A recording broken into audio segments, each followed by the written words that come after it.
We haven't even had sex again yet. I'm just not that kind of girl. I only have sex once on the first date. I'm just gonna call an Uber. Your driver will be ready as soon as he puts on his pants. How's it going, everybody? Today I'm reviewing the new film directed by Michael Showalter and produced by Judd Apatow, The Big Sick. Now, The Big Sick tells the kind of true-life romance of Kumail Nanjiani, who plays himself actually in the movie, also stars his love interest, played by Zoe Kazan, and a supporting cast that includes the likes of Ray Romano and Holly Hunter. But as I was saying, kind of portrays his romance and the growing romance between him and his girlfriend while he's trying to do his stand-up career in Chicago and kind of make it bigger in that stand-up world. That's about all I'm going to give you plot point-wise, and I'm going to kind of cut out some of the trailer, because if you are interested in this movie, I would say just hide away from the trailer. It does give away a big plot point that happens up halfway through the movie that I don't think... You'd be better off not knowing. I knew going into it, unfortunately, because it popped up in one of the theaters I was watching, one of the trailers. But if you can't avoid the trailer, just try to do so. Just because it does have, it's not necessarily a big spoiler, but again, you'd be better off not knowing it. So with all that said, I heard big buzz coming out of this movie from the Sundance Film Festival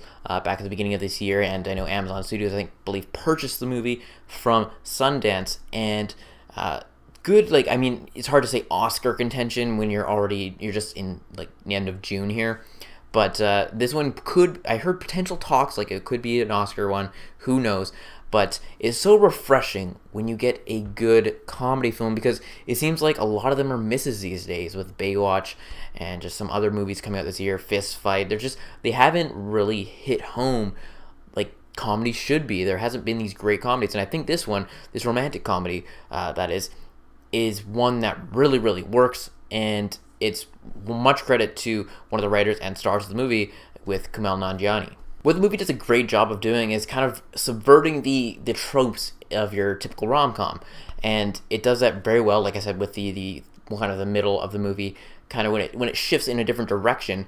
And the movie has a great amount of heart in this movie to go along with some very, very funny moments that are throughout the movie. And just adding that realistic element that he's playing himself and is based off of this true story and everything that goes with that it's really nice to see how realistic the movie does feel with him writing it and everything, and giving his whole life experience to the movie. Ray Romano, also a big standout in the movie. He was funny for being not funny in this movie, and we know Ray Romano is a very funny guy, but in this movie he kind of plays this guy who thinks he's pretty funny, but he's not that funny, and it really works well. Holly Hunter has a great arc in the movie. You see her when you first come across her, she's kind of this meaner type person, and we see her progress and change throughout to the rest of the film there.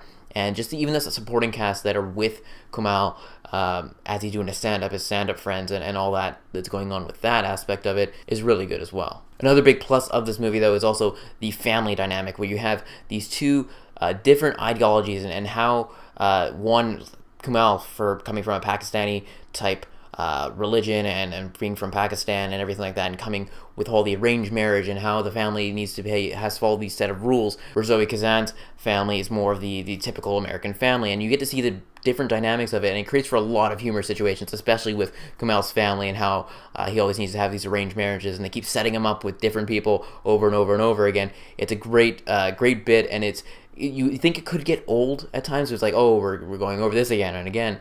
But it doesn't get old, because it's almost like going too far and then just going one step further, and it's funny again. It really hits a sweet spot of just overdoing it to the right amount. So with all that said, I give The Big Sick a movie rating of a 9.5 out of 10. It's a solid movie, top to bottom. Performances across the board were great, very humorous. I love the family dynamic of it between the two families, contrasting styles, and just everything to do with everything that happens in the heartfelt moments that really just it's great comedy, and then the heartfelt moments just push it into the great movie category. And as for my enjoyment rating, for pretty much all the exact same reasons, will again be a 9.5 out of 10. It's up there in my favorite movies of the year. Who knows if this will stick around and maybe get some Oscar contention? Probably Golden Globe nomination for sure. I'm going to say that right now, because they split up the movie and the comedy stuff. I'm positive it will get a Golden Globe nomination. We'll have to wait and see for the Oscars, because a lot more movies coming out this year. So that's it. Hope you guys enjoyed this video. Again, be sure to like this video and subscribe to my channel for more videos. each and every week. Let me know if you're looking forward to seeing The Big Sick. And again, just try to avoid the trailers if possible. They do give away a couple just big points, so just again avoid those if you can. And maybe let me know your favorite like Judd Apatow film. I know this isn't a Judd Apatow movie, but it's produced by him. Let me know maybe your favorite Judd Apatow movie in the comment section below. So that is it. I'll talk to y'all later.